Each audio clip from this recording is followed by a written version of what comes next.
11월 마지막 주 주일날 2부 예배에 오신 우리 믿음의 가족들을 주의 이름으로 환영하고 축복합니다. 우리 성경책 높이 들고 한 목소리로 선포합니다. 나는 예수님을 구주로 믿습니다. 나는 구원받았습니다. 나는 이 말씀을 믿습니다. 나는 행복합니다. 아멘. 오늘은 대림절 첫 번째 주일입니다.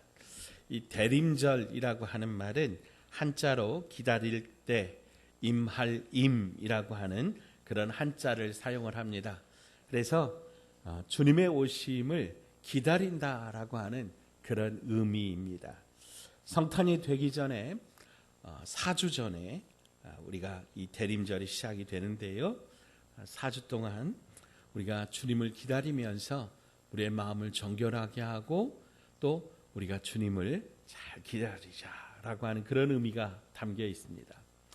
일반 달력은 1월 1일부터 이제 한 해가 시작되지만은 교회력은 바로 이 대림절부터 새해의 시작으로 그렇게 봅니다.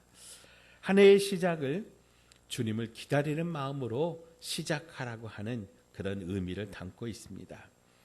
기다리는 마음에는 우리의 기대와 소망이 이루어지리라라고 하는 그런 믿음이 담겨 있습니다. 그러나 현실은 우리의 소망과 너무 다르게 흘러갈 때가 있습니다. 그래서 절망하게 되고 이 기다리는 것을 포기하기도 하지요. 오늘 본문은 예레미야가 이런 절망적인 상황 가운데 하나님을 바라보고 있는 그런 기록입니다. 이스라엘은 솔로몬을 끝으로 이 통일 왕국이 이제 나뉘어지게 됩니다. 그래서 북이스라엘과 남유다로 갈라져서 서로가 서로를 대적하고 반목하는 그런 역사를 이어오다가 결국 BC 721년에 북이스라엘은 아수르라고 하는 나라에 멸망하고 또 남유다는 BC 586년에 바벨론이라고 하는 나라에 의해서 멸망하게 됩니다. 그런데 예레미야는 바로 이 남유다가 멸망하던 바로 그 시대에 부름을 받은 선지자입니다.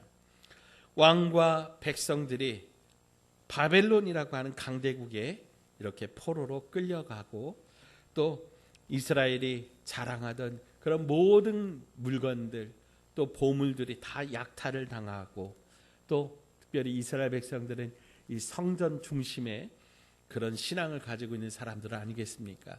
그 예루살렘 성전이 무너진 것이지요. 그런 가운데 그들이 자랑하던 모든 것들을 다 빼앗기고 그들이 그토록 의지했던 이 성전도 무너진 그런 상황에서 그들은 탄식합니다. 하나님께서 우리에게 주신 약속은 도대체 어디로 갔습니까? 우리가 하나님의 백성이라고 하는 약속은 아직 유효한 것입니까? 어떻게 나라가 망하였는데 회복을 소망하며 기다릴 수 있겠습니까?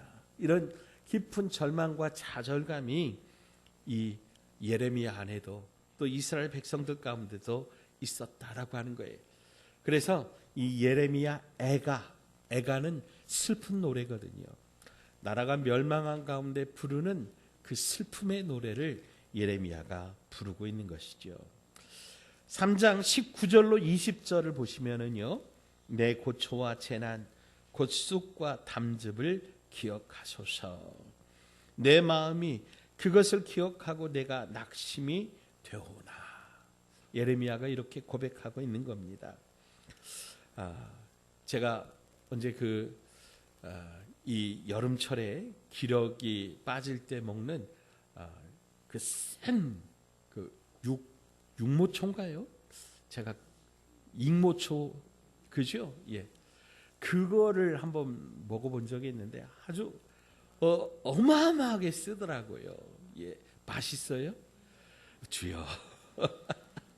근데 이 쓴물을 지금 먹고 있는 것 같은 그런 상황이 예레미야의 그런 마음이라고 하는 거예요. 쓰디 쓴 이 쑥과 이런 그런 익모초같이 그런 쓴물을 머금는 막 속에서 쓴물이 나오고 있는 그런 상황이라고 하는 거예요. 기다리고 싶은데 패배의식 때문에 기다릴 수가 없습니다. 그렇다고 해서 또 기다림을 포기할 수도 없는 것이죠. 그래서 그는 기다리면서 이 암담한 현실을 돌파해 나가겠다고 다시 한번 결단합니다. 19절의 이 탄식이 26절에서는 이런 결단으로 선포가 됩니다. 우리 26절 같이 읽어보시죠. 시작.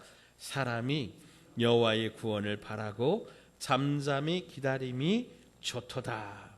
아멘. 절망하지 않고 소망을 품고 기다리기로 이 예레미야가 결단한 것이죠. 여러분, 다시 말씀드리자면 이것은 나라를 잃어버린 사람들의 처절한 탄식이에요. 희망이 없는 가운데서도 희망을 보기로 한 결단이라고 하는 거예요. 사실 겉으로 잘 나가는 사람처럼 보이고 아무 걱정 없는 것처럼 보여도 조금만 더 깊이 들어가 보면 낙심하고 절망하고 탄식하고 괴로워하는, 슬퍼하는 사람들이 참 많이 있습니다.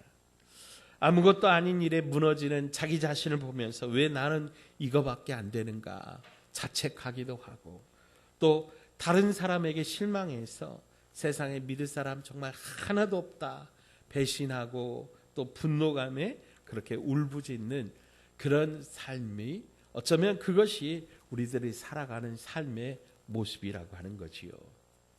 요즘 이런 신조어가 있다 그래요. 여러분 아마 삼포 세대라고 하는 말을 들어보셨는지 모르겠어요. 세 가지를 포기하며 산다. 요즘 청년들이 그런다 그래요. 연애와 결혼과 출산을 포기한다. 근데 여기에 더해서 5포 세대가 있대요. 여기에 취업을 포기하고, 그러니까 취업을 포기한다는 건 직장을 포기하고 그냥 알바 인생으로 산다는 거예요. 그러니까 돈이 모이지 않으니까 집을 살 수도 없잖아요. 그래 집을 포기하고, 또 여기서 끝나는 게 아니라 7포 세대랍니다. 7포. 건강과 외모 관리까지 포기한답니다. 여기에 대해서 요즘에는 9포라고 하는 말도 있어요. 인간관계를 단절하는 거예요. 자기 건강과 외모가 떳떳하지 못하고 좀 관리가 안 되니까 서로 사귀지를 않으려는 거예요. 희망을 포기하고 꿈을 포기하는 그런 세대의 모습이 바로 이런 말에 담겨 있는 듯합니다. 설문조사 기관에서 20, 30대 젊은 청년들에게 조사를 했는데 2명 중 1명이 자기는 5포 세대에 해당된다, 그렇게 이야기를 했다고 해요. 연애, 결혼, 출산, 취업, 내 집 마련을 포기하는 그런 시대상이 바로 요즘의 우리 청년들의 시대상이다라고 하는 거죠. 사랑하는 여러분, 그러나 포기해서는 안 된다라고 하는 겁니다. 왜냐하면 우리가 살아가는 날들은 우리 혼자 살아가는 것이 아니고 우리 곁에 수많은 믿음의 동역자들이 있고 또 함께하는 우리 주님이 우리와 함께 하시기 때문에 절대로 포기하면 안 된다라고 하는 거예요. 자, 그러면 이렇게 포기가 만연한 시대에 우리는 어떻게 살아갈 수 있을까? 예수님을 믿는다고 하는 것이 이 시대 가운데 과연 우리에게 어떤 의미가 있는가 되돌아보고자 합니다. 먼저 신앙에는 두 가지의 방향성이 있습니다. 위로부터 내려오는 것을 받아들이는, 수용하는 그런 방향성입니다. 예를 들자면 위로부터 하나님의 사랑이 우리에게 내려오지요. 위로부터 하나님의 은혜가 우리에게 내려오는 겁니다. 자, 따라서 하십시다. 하나님이 나를 사랑하십니다. 여러분 믿으십니까? 여러분 받아들이셔야 돼요. 하나님이 나를 사랑하셔서 하나밖에 없는 독생자 예수를 주셨다고 하는 것, 여러분 믿으셔야 합니다. 신앙에는 이런 방향성이 있는가 하면은 또 하나는 아래에서부터 위로 올라가는 도약하는 방향성이 있습니다. 절망과 좌절의 자리에서 다시 한번 일어나서 더 높은 곳을 향하여 뛰어 올라가는 그런 방향성. 그래서 신앙은요, 이렇게 수용하는 방향성과 도약하는 그런 모습이 이렇게 공존하는 것입니다. 때때로 하나님이 우리에게 사랑으로 다가오시고 하나님께서 우리를 만나주시고 우리를 붙들어 주시지만 때때로 우리는 또 그 하나님을 향하여 달려가야 하는 거예요. 나아가야 하는 거예요. 우리가 나아가지 않으면 우리가 절망의 자리에서 그대로 멈춰 버릴 수밖에 없다라고 하는 거지요. 때때로 그런 모습을 봅니다. 하나님이 당신을 사랑하십니다. 하나님이 당신에게 은혜를 주기를 원하십니다. 예수님은 진리이십니다. 예수님은 생명이십니다. 그 예수님께서 당신을 구원하시기 위해서 이 땅에 오셨습니다. 아무리 이렇게 외쳐도 사람들이 시큰둥합니다. 사랑, 은혜, 진리, 생명, 얼마나 좋은 말들입니까? 근데 그것들이 이 마음에 다가오지를 않는 거예요. 그 이유가 무엇입니까? 가장 낮은 곳으로 내려가기까지는 나의 인생이 아무것도 아니라고 하는 것을 깨닫기 전까지는, 내가 붙들고 있는 것이 내 것이 아니라고 하는 것을 알기까지는 하나님이 주신 그 귀한 것들이 깨닫지, 이 체험으로, 이 삶으로 이렇게 다가오지를 않는다라고 하는 거예요. 나는 연약하고 실수가 많은 존재라고 하는 것을 깨닫게 될 때 비로소 그때 하나님을 찾게 되더라라고 하는 것이죠. 제가 참 좋아하는 가수 중에 유열이라고 하는 그 가수의 간증을 들었습니다. 이분이 폐가 굳어가는 폐섬유증으로 9년 동안 이 투병 생활을 했어요. 여러분, 가수에게 있어서 폐가 굳는다라고 하는 것은 어떻게 보면 사망 선고나 다름이 없는 거죠. 가수뿐만입니까? 우리 일반 사람들도 폐가 망가지면 호흡이 힘들잖아요. 그래서 죽어가는 거죠. 이분이 9년 동안 이 폐 섬유증을 앓으면서 이 체중이 40kg까지 그렇게 빠지는 그야말로 죽음의 위기까지 갔다 그래요. 그래서 유서를 작성하고 삶을 정리하는 그런 단계까지 갔다가 기적적으로 이제 이 폐 이식을 받아서 지금은 이렇게 호전되었고, 그리고 이제 제2의 인생을 살고 있는데, 다시 산 인생은 하나님을 위하여, 복음을 위하여 살겠다고 지금 신학을 하면서 그렇게 이제 전도사로 그렇게 사역하고 있는 그런 간증을 들었습니다. 이분이 여러분, 노래를 할 수 없다가, 노래뿐만 아니라 숨을 쉴 수 없는 그런 지경에 있다가 이분이 이제 나는 아무것도 아닙니다라고 하는 그런 찬송을 하는데 참 그 가사가 너무 은혜가 되더라고요. 제가 한번 읽어보겠습니다. 나는 아무것도 아닙니다. 주님의 사랑이 없으며, 나는 아무것도 모릅니다. 주님의 지혜가 없으며, 나는 아무것도 못합니다. 주님의 능력이 없으며, 나는 한순간도 못 삽니다. 주님의 생명이 없으며, 이제 내가 사는 것 아니요 그리스도 내 안에 사시니 오직 그의 생명이 나의 생명, 나의 모든 날들도 다 주의 것. 나는 오직 한 분 바랍니다. 나의 아버지, 나의 구원, 나의 주. 아멘. 아마 이분의 간증이, 이분의 노래가 더 다가오는 것은 정말 죽음의 위기 가운데 그렇게 내려갔다가 부르는 그런 찬송이기 때문에 이 고백이 정말 진솔하게 다가오는 것 같습니다. 시편 40편 2절에 다윗의 시가 나오는데요, 그가 얼마나 큰 고통 가운데 있었는지 그가 이렇게 고백합니다. 나를 기가 막힐 웅덩이와 수렁에서 끌어올리시고 내 발을 반석 위에 두사 내 걸음을 견고하게 하셨도다. 아멘. 다윗이 자기의 삶이 얼마나 비참했던지 기가 막힐 웅덩이와 수렁이라고 그 그렇게 이야기를 해요. 더 이상 망가질 수 없을 만큼 망가지고 더 이상 내려갈 수 없을 만큼 그렇게 떨어진 것이지요. 그런데 그것이 끝이 아니라 그 웅덩이에서, 그 수렁에서 자기를 끌어올려 주셔서 반석 위에 하나님이 올려주셨다고 고백하는데요. 그런데 우리가 좀 주목해야 되는 것은 바로 그 앞에 1절 말씀입니다. 1절, 내가 여호와를 기다리고 기다렸더니 귀를 기울이사 나의 부르짖음을 들으셨도다. 아멘. 사랑하는 여러분, 우리가 하나님을 기다리고 기다리면 하나님은 우리의 부르짖음에 어떻게 하시는 분이에요? 응답하시는 분이에요. 찾아오시는 분이에요. 우리를 만나주시는 분이에요.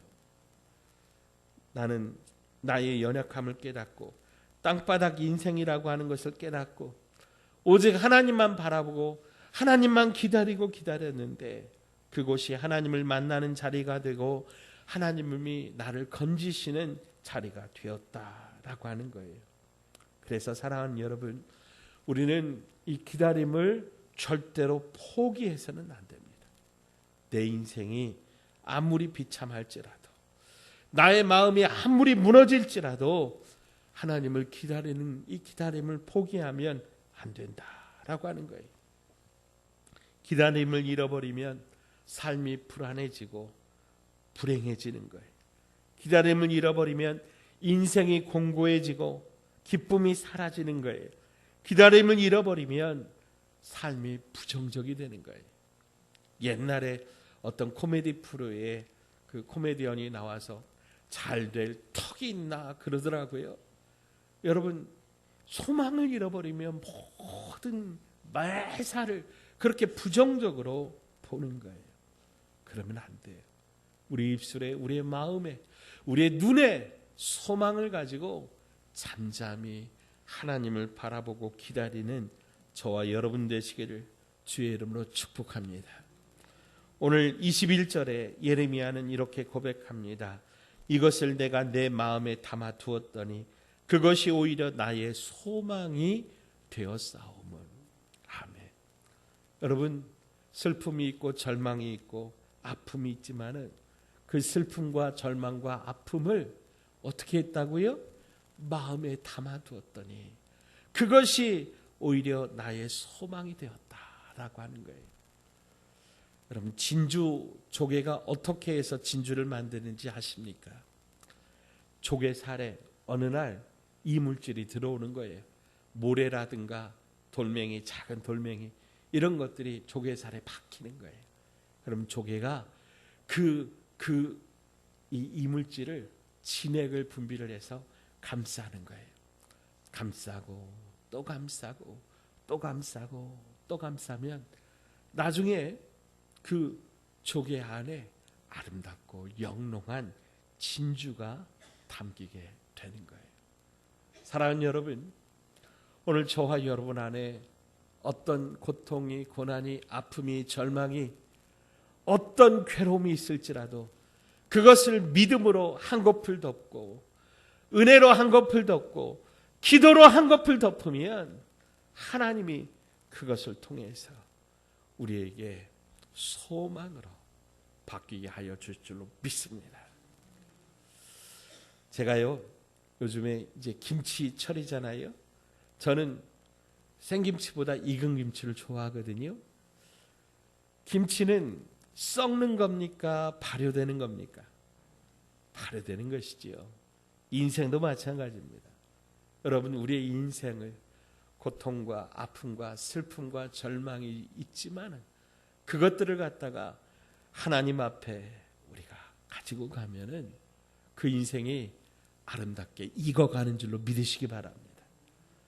그래서 아름다운 향기가 나, 삶의 아름다운 축복의 역사가 묻어나게 되는 거예요. 그 절망과 그 아픔, 그 탄식이 소망으로 바뀌는 거예요. 어떻게 그것이 가능합니까? 22절 같이 읽어보십시다. 시작. 여호와의 인자와 긍휼이 무궁하심으로 우리가 진멸되지 아니함이니라. 아멘. 하나님은 인자하신 분이세요. 하나님은 긍휼이 많은 분이시라는 거예요. 그래서 내가 살아있는 한 나는 기다림을 놓지 않겠다. 예레미야가 선포하고 있는 거예요. 하나님께 복을 받는 믿음의 사람들이 가지고 있는 축복이 바로 이것입니다. 내가 살아있는 한, 내 심장이 뛰는 한, 내 호흡이 있는 한, 내가 보고 듣고 말하고 손으로 만지고 발로 걷는 한 나는 결코 기다림을 포기하지 않겠다. 이유는 단 한 가지예요. 내가 잘나서가 아니라 하나님이 인자하시고 하나님이 긍휼이 많으신 분이기 때문에 그 하나님과 인자하심과 긍휼을 의지하여 기다리겠다는 거예요. 자, 마지막에 하나님은 어떤 분이십니까? 25절 우리 같이 읽어봐요. 시작. 기다리는 자들에게나 구하는 영혼들에게 여호와는 선하시도다. 아멘. 우리 하나님은 어떤 분이세요? 선하신 분이세요. 기다리는 자에게, 구하는 자에게 좋은 것을 주시는 분이세요. 우리 삶이 아무리 비참하고 연약하고 낮아졌을지라도, 이 시대에 아무리 많은 갈등과 미움의 역사가 있을지라도 믿음의 사람들은 인내로 기다려야 합니다. 그것이 우리 삶을 변화시키고 우리 공동체를 변화시킵니다. 바로 이 기다리는 사람들을 통해서 하나님은 역사하시는 겁니다. 사랑하는 여러분, 하나님은 기다리는 믿음의 사람을 통해 가정을 회복시키시고 교회를 일으키시고 이 땅을 치유하실 겁니다. 기다림의 계절이 시작되었습니다. 기다리는 것은 참 좋은 일입니다. 이 기다림의 행복이 저와 여러분 가운데 있기를 축복합니다. 기다림의 신앙으로 인생과 삶의 새로운 전환점으로 삼아 다시 일어나고 다시 회복되고 다시 살아나는 복된 믿음의 가족들 다 되시기를 주의 이름으로 축원드립니다. 기다리는 자에게 좋은 것으로 베풀어 주시기를 기뻐하시는 선하신 하나님 아버지 감사합니다. 오늘 우리에게 기다림의 은혜를 깨닫게 하여 주시니 감사합니다. 하나님, 비록 우리들의 삶의 자리가 기가 막힐 웅덩이와 수렁 같을지라도 우리 믿음의 눈을 떠서 하나님 보게 하여 주시옵소서.